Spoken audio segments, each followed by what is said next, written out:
When you are in the receiving mode, which you will be unless you're dissatisfied in some way, you'll just automatically be in the receiving mode unless you're dissatisfied about something.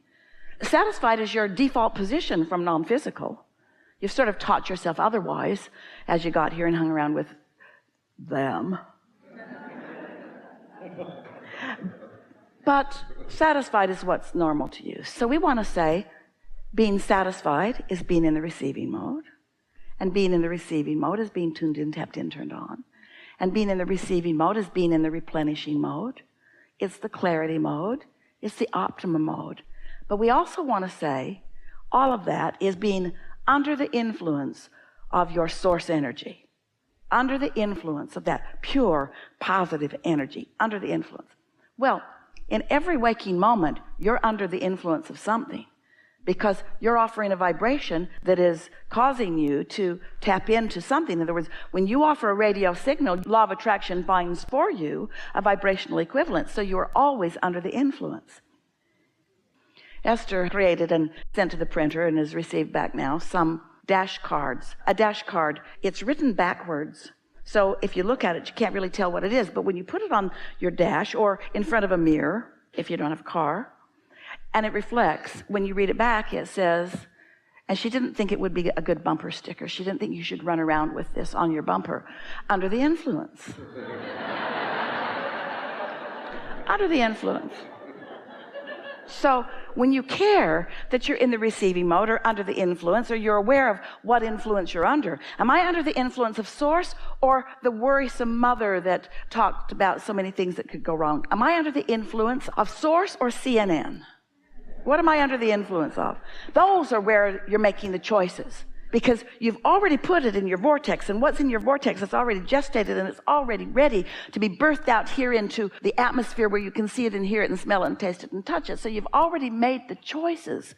The question is, what am I now choosing of all of that to let in? What am I under the influence of? We want you to leave here feeling more self-assured of your own well-being and more confident about where you stand in every moment, because we don't just want you to stand in contrast and give birth to desires. That happens all day, every day.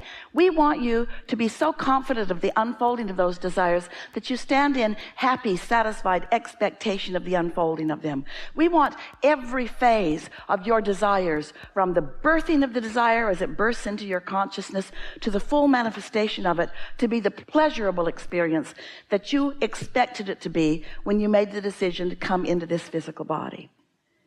When something that you desire, that's in the process of becoming, but hasn't yet become in the full way that you want it to, when it feels good, when you have that anticipation, when you feel satisfied in the unfolding of it, even though it hasn't fully unfolded, then you're in the best place that you could be in terms of vibration and happily ever after. Because that is going to be the chronic state of your life experience. You are always going to have ask for more than you have, and there are always going to be many things in the process of turning vibrations to thoughts, to words, to behaviors, to discoveries, to things. Everything is in that process. And while many things have already come to fruition, they're parked in your garage or in your bed or something like that. There are many things that are in the process. And when you become excited and happily satisfied in anticipation of you getting to witness the unfolding of those things, now you've got it. Now you are a deliberate creator. But if you are like so many humans who want it but can't see it yet and are more aware of its absence than you are about its evolving presence, about its vibrational presence. In other words, sometimes its vibrational presence is all you've got. And everything has a vibrational presence that is evolving into something that you acknowledge through your physicality as more tangible. But if you need the tangible before you feel satisfaction, then you're holding yourself in a vibration that doesn't let much in, not as rapidly as it could, and it's not satisfying as it's evolving. But when you are the vibrational sculptor of the clay, so to speak, so that you are consciously aware that you set forth an intention and that you held that intention, and you know it's a wonderful thing because it gives you a feeling of exhilaration or at least satisfaction when you think about it. And you have confidence in the laws of the universe because you understand them. And you have confidence in your own ability to hold yourself in the vibrational proximity to allow the maximum satisfying unfolding of whatever it is. Then you've got it. Then you've got the key to happily ever after. As you think while you're here in this body, law of attraction responds to your thoughts. And as your inner being thinks, and it does, about everything that matters to you, never taking attention from you, now there are 2 points of attraction that have to do with you. And that's why you have emotion. When the thoughts you are thinking are moving in the direction of what your inner being knows about the same subject, you feel some form of positive emotion, from satisfied all the way to ecstasy, off the wall, enthusiasm, passion, that stuff you really like when the momentum gets going strong. When you are focused in opposition, when you want something but you say, but it's not happening, or I don't know how to make it happen, when you get in opposition to your own desire, then you feel dissatisfaction all the way to true despondency. And all that is you cross current of your own desire. And do you know, you could not have any negative emotion at all if you didn't have a self-advocate of all self-advocates, meaning your inner being, inside your vibrational reality, which we call the Vortex. Wrote 2 books about it. Read them. Or just listen today, we'll give you everything. And the way you feel is about your relationship with that vibrational reality that is underway, with or without your in this moment agreement or acknowledgement of it. Because once you ask for it, your inner being's got it, and it's on the way, and you might as well go along for the happy ride, because you can't stop that escalator.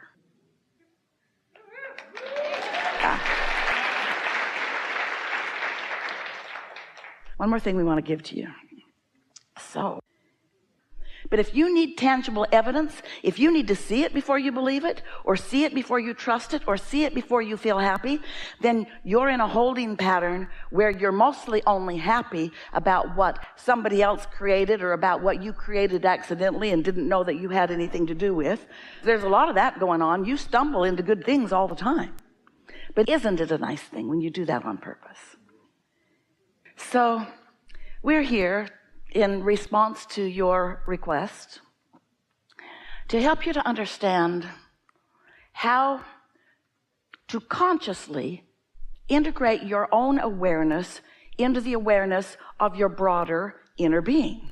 And the reason that we want to help you do that, and the reason that it is an advantage to you, is because the non-physical part of you, the part of you that existed before you came into this body, the part of you that still exists non-physically, even though you are in this body, that non-physical part of you has pure, positive, focused attention upon you and everything that matters to you. And law of attraction is responding to that aspect of you, that non-physical, resistance-free aspect of you, and the law of attraction is responding to the physical you and what you think about. Well, when law of attraction responds to that non-physical part of you, law of attraction is gathering all of the cooperative components to fill in all the delicious pieces for everything that you want. And because that non-physical part of you has no resistance whatsoever, meaning no doubt, no disbelief, no pushing against any part of it, then that leverage of that calling of those cooperative components is enormous. Oh, it's so strong that nothing can stop it. But what you're doing with your vibration, now that's another thing. You might be focused upon the absence of something you want, even though your inner being is focused upon the presence of what you want. So when your inner being is focused upon the presence of what you want and calling all the cooperative components, especially you, because you are the most significant part of this attraction creative process, if you're focused in vibrational opposition, then you've got a sort of tug of war going on inside of you that feels like some form of negative emotion to you. It's a sort of push and pull that doesn't go very well together. Yesterday, Esther and her friends that she was flying in with had such an interesting experience. And as Esther was thinking about it last night, she thought, I'll bet Abraham's going to tell this story. And we thought, we bet we are too, because it speaks to some extent to what we're talking about. No analogies are ever perfect, because there are always components that you could quibble with a little bit. But hear this and you'll get the sense of what we're talking about. So they flew in on Southwest, and they were coming into the Southwest terminal, small terminal. There are only 2 baggage carousels. And as they were coming down the escalators, open into the greater room where the baggage carousels are, there was an alarm going off. They could hear it, sort of ear-piercing. And they acknowledged, because they've heard that before in airports, that there must be some door that was opened that set off an alarm. And they were not concerned. They were not alarmed. They're just coming down the escalator. Now, it's not just their bodies that are on the escalator. They've got their carry-on bags coming down, along with several other people. And just as Esther and Mark came to the doorway to enter out, the people on the other side of that doorway closed those doors and said, stay right there, we've got to reset the alarm. And they said, all right. So they stood right there, just like they were instructed to do. But what those people on the other side of that door didn't do was stop the escalator or stop anyone from getting on the escalator. So Mark and Esther stood there happily until they realized that there was a crush of people coming down the escalator with no place to go. And so Esther thought, well, let's see how this works out here. So now Esther and Mark are standing right in front of the door, and they knew the door was operational.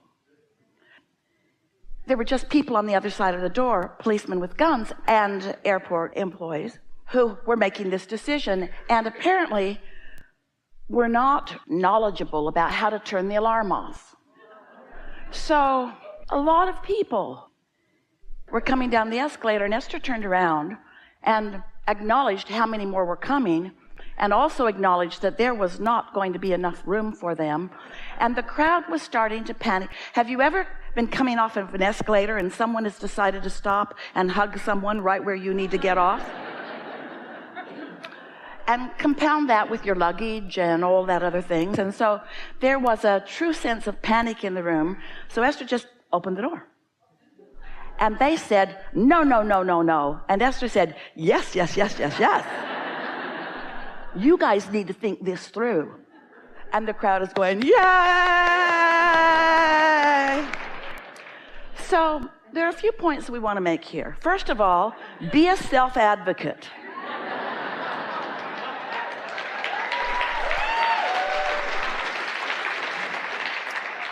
And next of all, don't set a desire in motion that's calling everything forward and then close the door on yourself.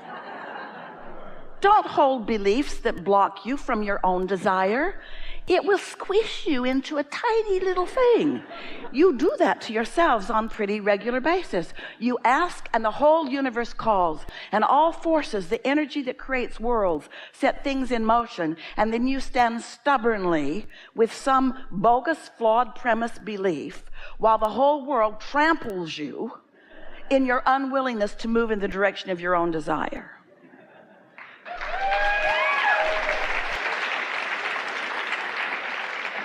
And so that's what we want to talk about mostly. So we just want to tell you this one little piece, and then off we'll go. You were non-physical energy. Part of your consciousness came into this body. That non-physical part of you still exists and is the largest part.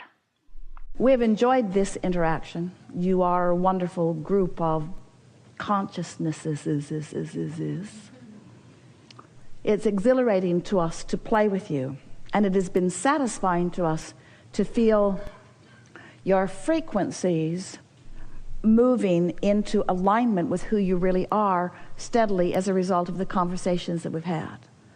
It's our powerful desire that you not work hard at this, and that you just take as much of the simplicity from this conversation as you can today, and just practice a few